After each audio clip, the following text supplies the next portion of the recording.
شما هر چی هم که بگی از نظرم موجودات فضایی وجود داره، چون شما نمیبینی، چون دلیل نمیشه که وجود نداشته باشن. میلیاردها سیاره داریم.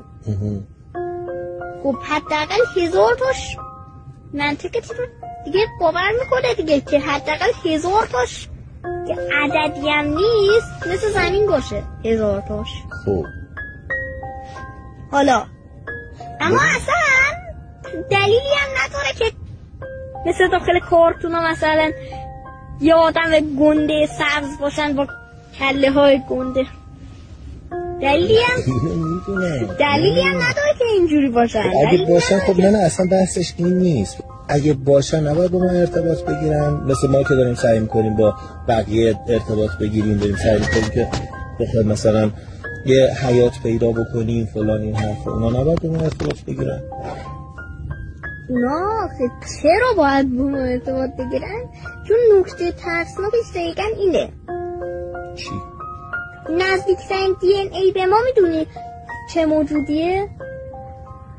فکر کنم میمونا دیگه. بله، شامپانزه ها. خب شامپانزه ها فقط 1.2%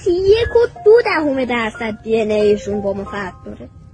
اما همین بله کلن 1.2%. اما همین 1.2% باعث شدش که ما شهر بسازیم، خونه بسازیم، ماشین بسازیم، ربات بسازیم، گوشی بسازیم، کامپیوتر بسازیم. خب حالا فرض کن یکی همین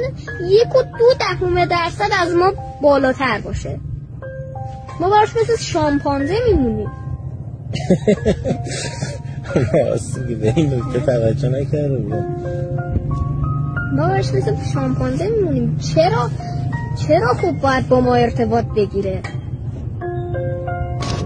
از این زاویه واقعا بهش دقت نکرده بودم. راست میگی، چه جالب.